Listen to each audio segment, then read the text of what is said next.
Well, good afternoon, everybody. For those that don't know me, my name's Chris Allen. I work for U.S. Fish and Wildlife Service out of our Oregon Fish and Wildlife office, and I'm the Aquatic Resources Division Manager there. For my presentation today, I think I'd like to say up front, it'll look fairly similar to Kate's, and that's because I utilized her outline for mine as well, but then also. Andy queued up Kate and I with a series of questions, and hopefully you'd be hearing consistent, similar responses as one federal family, right, Kate? But there is, I think, a difference here in our presentations that'll be obvious, and that is that the majority of covered species that would fall under the service are not listed, federally listed, as compared to the number of salmon and steelhead DPSs and ESUs that you saw in Kate's presentation. So I'll focus a little more on that in a few minutes. Similar to Kate's presentation, I want to walk through the list of covered species under our jurisdiction, the Fish and Wildlife Services. And I say that loosely. By that, I just mean if they were all listed, they would fall under our agency rather than NOAA. I will touch on some resources for mitigation fund applicants and reviewers to determine the appropriateness of those projects submitted for funding. I highlighted the next two bullets because consistent with what Kate shared and also Jennifer a little bit ago, these are challenging questions to answer at this point in the process. And I think it'll take us getting further down the HCP path before we have a better idea of how to provide guidance on this. For one, the Fish and Wildlife Service needs to have much more internal conversations, especially with our sister agency NOAA, and then also with the HCP steering committee before we have many details here. So. My touch in on those pieces in this presentation are really at the 30,000-foot level. And then similar to Kate, I'll queue up a few of the things that we're discussing internally or need to have additional external conversations about. So here's the list of covered species that Kate didn't cover. And this accommodates the statement, all native salmon and trout species in Oregon. So we've got bull trout, Lahontan cutthroat trout, coastal cutthroat, rainbow, what I call rainbow/red band, and then Great Basin red band trout in the very extreme southeast part of our state, and then West Slope cutthroat. So those are the trout. Let me circle back up at the top and give a little more info. I highlighted bull trout and Lahontan, just as those are the only two species that are federally listed. Of those species covered by the Fish and Wildlife Service, bull trout are listed threatened range-wide, so across all of Oregon, including some other western states. Lahontan cutthroat trout are also listed threatened. Their range is primarily in California and Nevada. There's a very small sliver of southeast Oregon that has very little private forest activity on. So really, I think Lahontan cutthroat trout, even though it's listed here, I really don't envision it as being a species that will play much of a role in the HCP, but bull trout definitely would. And then moving down the rest of the list, coastal cutthroat, no federal status. They are considered an ODFW strategy species, and I'll define that right now. It is at the bottom of this slide. A strategy species is essentially a species that ODFW has highlighted as having a small or declining population or otherwise at risk. If you look at the Oregon Conservation Strategy, these species are also referred to as Oregon species of greatest conservation need. So coastal cutthroat trout are included on that list for ODFW. So are rainbow trout statewide. And for those that don't track a lot of fish details, rainbow are west of the Cascade Crest, Red band trout, even though it's same species, is east of the Cascade Crest. We refer to those as red band or interior red band trout. No federal status there, but again, they are also part of ODFW strategy species. Great Basin red band trout, no federal status, ODFW strategy species. And then West Slope cutthroat trout, primarily found in Idaho and Montana, but we have a small disjunct population in the John Day Basin, again, covered as a ODFW strategy species. Mountain whitefish, pretty ubiquitous within the Columbia Basin in Western Oregon. They have no federal status, no ODFW status either. Now switching over to 5 amphibians that were included as covered species in the private forest accords. Columbia torrent salamander, petition for listing. Our agency will be making a 12-month finding next fiscal year. This species is also included on ODFW strategy species list. Southern torrent salamander, it was petitioned and not warranted finding back in 2000. It has no federal status, ODFW strategy species. Moving on, coastal giant salamander, no federal status, not included as an ODFW strategy species. So on and so forth. For copes, giant salamander, and tailed frog, again, no federal status for those species, but they are covered under ODFW strategy species list. A little more about the Oregon conservation strategy, just because, again, highlighting my message on those previous slides, the vast majority of the covered species here are not under the Fish and Wildlife Service's jurisdiction. They're really solely under ODFW's management. I guess it'd be fair to say also, in some cases, tribal co-management. But this conservation strategy that was last updated in 2016 did involve the Fish and Wildlife Service. We reviewed and approved that plan in 2016. It's an overarching plan to conserve our state's fish and wildlife and their habitat. Combines best available science, conservation priorities with recommended actions and tools. There's 60 fish included under the conservation strategy, including 17 amphibians. Specific habitats, conservation opportunities were identified, as well as key conservation issues. So I guess my point with presenting a little bit of this is that unlike all the species that Kate covered, or many of them that have federal recovery plans with very detailed analyses of threats and recovery actions identified, we don't have that on the Fish and Wildlife Service side for the vast majority of our species that are covered here. Really, the primary source of any sort of assessment and strategy lies underneath the state's conservation strategy. I will talk for just a couple of minutes about bull trout, since that really is our primary listed species that falls under the Fish and Wildlife Service that will come into play in the HCP.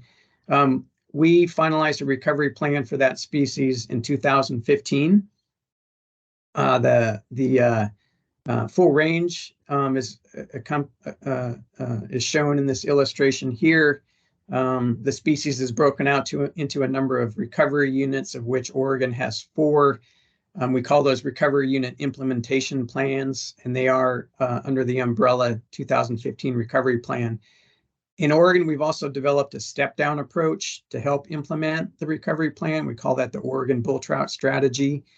And then also for bull trout, right now we're conducting a species status assessment as well as a 5-year review. And Kate talked a little bit about 5-year reviews.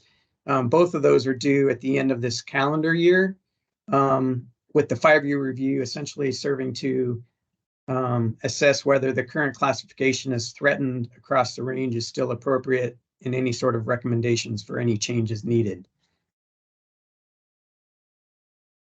Talking about conservation planning for those remaining covered fish that I listed at the front end of my presentation. Again, these fall under really the state's jurisdiction in any sort of conservation planning that the state has. And there is some material for mitigation fund applicants to work from.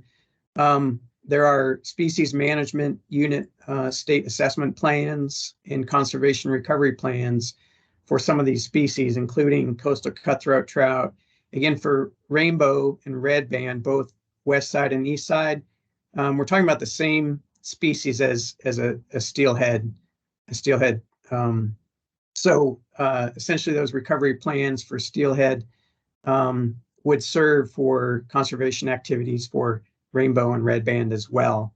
I'm not going to go through the rest of this. It was really just my effort to show that in the absence of a federal recovery plan, there is conservation happening and some resources to turn to develop mitigation proposals for these species. For the amphibians, that's a little harder for me to summarize here in terms of any sort of conservation planning documents. For the most part, all 5 of these species are in the western part of the state. A lot of them are on Forest Service and BLM lands. None of them are federally listed, as I mentioned. There is some conservation occurring on those public lands by the BLM and the Forest Service. Not so easy for me to quickly summarize at this point, so we'll have to maybe come back to that if folks are looking for more information. I did include just a little bit of distribution information here, just so folks have that broader context of where these species exist in the state. I guess final note, with the exception of the coastal giant salamander, the other 4 amphibians here are covered under the Oregon Conservation Strategy. This is a slide that looks a little similar to what you saw from Kate, titled a little differently, but just mechanisms for ESA Section 7 coverage for any mitigation fund actions that would occur prior to finalization of the HCP. Many of those, especially in-water work, would require a core permit, which would trigger consultation with our agency on the issuance of that permit, and thereby providing a means for us to provide any sort of ESA coverage needed for effects to either listed species covered under the accords or any other species that may be affected, listed species by mitigation funded actions. Also, similar to what Kate mentioned, we also have a slopes programmatic consultation in place with the Corps that would include a lot of actions that could potentially affect bull trout in the state of Oregon. And then lastly, any mitigation funded actions that would occur on Forest Service or BLM managed lands may qualify for restoration programmatic that we have with those 2 agencies as well. NIMS has that programmatic in place as well. So I think that may cover some of the actions that we come across here prior to the HCP being completed. This was just my boiled down statement regarding issuance criteria for the incidental take permit under mitigation, worded maybe a little differently, but still kind of rooted in the HCP handbook. But we're looking at mitigation as essentially being actions that offset impacts to covered species and their habitats that are expected to remain after avoidance and minimization measures that are outlined in the HCP once completed and implemented. I didn't want to completely rehash some of the topics that Kate listed here, so this isn't fully comprehensive, but it's maybe some additional topics that we're discussing internally here within the Fish and Wildlife Service that we also need to queue up with NIMS, and then back out to the HCP authors. But the first is, will the HCP provide ESA take coverage for the mitigation fund program? I don't feel like we've really answered that yet. And I'm really curious to see where we go with that question. Related to that, how do other watershed grant programs like OWEBs function regarding ESA permitting? In my conversations with Mark and others at OWEB, applicants are primarily responsible for obtaining their own ESA permitting. OWEB doesn't have any sort of programmatic consultation in place with the services. The third bullet, during HCP development, should we have an advanced mitigation plan be developed and memorialized in a formal agreement with the services? I know that's something that we've just started discussing. That's being pulled from section 357 of the HCP handbook. And then moving on, what instrument will be used to track advanced mitigation? Who will manage it? I think Kate had that same question. Similar to the next bullet, how will the services have enough certainty that mitigation will fully offset the adverse effects of the covered activities in order for us to be able to issue an install and take permit? And then lastly, and I know there is some guidance in the HCP handbook on this, but I think it's a conversation we need to be having, particularly with the few species that have been petitioned that the Fish and Wildlife Service is reviewing right now for potential listing in the state. Western ridge mussel comes to mind, as does western pond turtle. Anyway, how would newly listed species be accommodated within an existing finalized HCP? So that's a snapshot of the topics under consideration here internally. And then I'll close with just a picture of a beaver. I was happy to see Kate mention beaver in one of her slides. And even though beaver is not a covered species under the Accords, it's definitely I don't know what we call it, but definitely a highlighted focal species that provides ecosystem benefits to all the aquatic species that Kate and I have discussed today. And I didn't want that to be overshadowed by all those other aquatic species today. I wanted to highlight beaver again as a key part of the Accords. And with that, Andy, I think I'll call it good.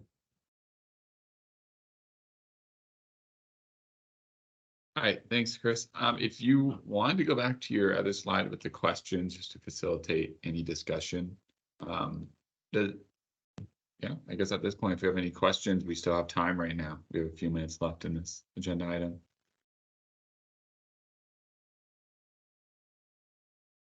Really great presentation. Thank you, Chris and Kate. Mark, go ahead.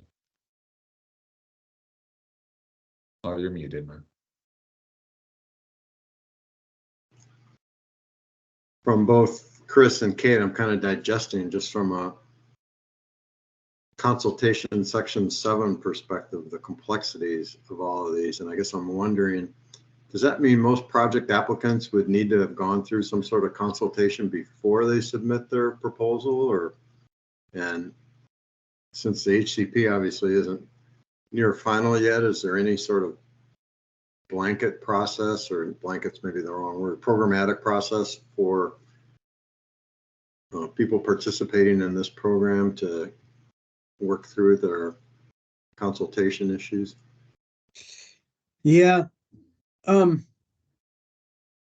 don't know if there is an obvious mechanism, Mark, to do that ahead of the HCP being finalized. I guess I would again fall back to the fact that a lot of these stream restoration type actions would require a Corps permit, some of which would fall under existing programmatics that we have with the Corps, and others that would have to occur individually. And a lot of those are actions that, not to get too into the weeds, but may not have adverse effects at all, but require some sort of review by the service. Under section 7, we just do a quick, what we call a concurrence letter with the Corps on issuance of their permit. So I guess maybe I'm being overly optimistic, but I'm hoping either existing programmatics or these individuals with the Corps would provide applicants with any sort of ESA permitting required. I don't think that will fit every action that comes in, but I'm hoping it would fit the majority. I guess I'd also queue up Mark Grembermer from OWEB as well, if he has any feedback to your question, just given that OWEB doesn't have any sort of programmatic consultation in place with the services and all their applicants obtain their own ESA permitting. So maybe Kate or Mark, maybe you have some additional info to add. No, I think you covered it. I think you're spot on. We're thinking that the majority of this stuff would be covered under existing programmatics, and you know, those that don't, have a federal nexus would trigger an individual consultation as the other route. So I think the majority of them would fall under the existing programmatics, though. Yeah, and I'll just add that the overview of how OWEB engages with applicants permitting is accurate. We do provide funding primarily through technical assistance grants that applicants can use to help navigating the permitting system, but we don't directly engage.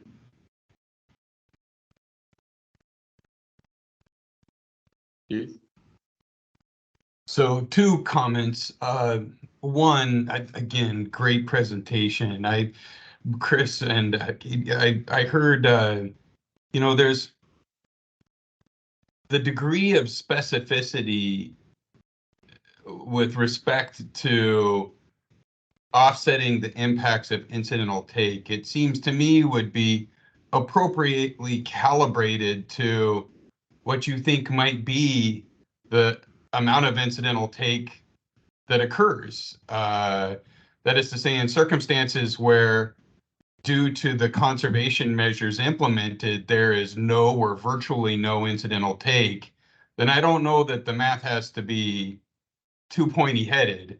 That is to say, for many of us on the industry side, we thought that this level of investment in mitigation would radically outweigh any remaining incidental take. We thought that the conservation measures we were implementing were doing a very good job of avoiding incidental take in the first instance. And I appreciate that the Section 7 consultation is still to come on that, but my hope is that's the case and that we don't have to wring our hands a great deal about the precision and whether or not this amount of money is, and the measures we intend to take are sufficient. So that was kind of one comment. It would be unfortunate if we approached this RAND compromise from the perspective of, well, we'll see if it's good enough. So that was one comment, and I'm not claiming you guys, either of you, took that position. So that was one. The second one is in the context of mitigation, and I actually haven't been involved in any of this. I suppose I would be surprised if the ESA gives you a lot of trouble. That is to say, we're talking about ESA coverage for doing things that are decidedly good for the species, right? And the idea that the services would show up and say, oh, hey, hold on a minute here. In the process of helping 1,000 trout, you may kill a trout. I appreciate that may require ESA coverage, but my hope is that the services would have some mechanism or sufficient foresight to accommodate those outcomes relatively expeditiously. I would hate for red tape to get in the way of doing good things for the species. Yeah, Heath, I guess to both of your questions, I don't disagree at all. HCPs in general, but especially mitigation, large mitigation program like this, we don't have a lot of experience with that in our office. We've got 2 people with HCP experience, but even on the mitigation fund, both of them have acknowledged like we really need to be chatting with some of our folks nationally to better understand how to approach some of these questions. But in general, a response to your second statement is I agree, and we do a lot of that in the service, acknowledging that conservation actions need ESA coverage, but generally, we're covering short-term adverse effects for long-term gain, and we give the benefit of the doubt in many cases because of that. So I don't disagree with anything you said. I do think we've got a lot of discussions that need to occur, between now and finalization of the HCP on that topic. But But yeah, no, I appreciate you highlighting that. We have Chad up next. Yeah, I just want to thank you, Chris, for the presentation. It was a great presentation. One thing that Kate provided was project examples that were considered to qualify as mitigation. And I'm just wondering if you have something similar that you could provide. And then Andy, I'd like to ask if we can get those posted to the new website that's under development, just to help applicants understand, what clearly do qualify as mitigation. Some of those pre-existing projects that have already been determined as mitigation, I saw like culvert replacement and things like that. It'd be nice to just put that list up there. Yeah, Chad, I'd be happy to do that. Easy enough for me to do with the trout piece. A little more challenging with the amphibians, just because that's not my wheelhouse. But I can definitely work with some of our folks on staff to come up with some examples, just to give applicants an idea of what mitigation actions may offset impacts to amphibians. So I can pull that together. That'd be great, Chris, and much appreciated. And that just helps us know that the money we're putting out the door is going to qualify as mitigation, and it helps our applicants know where they should be focusing their efforts in their grant proposals. And we can Yep, also, makes sense. we can also address some of that in September when ODFW presents as well. We can, sort of drawing from our Oregon conservation strategy, maybe help populate that list with Chris. Excellent. Thank you.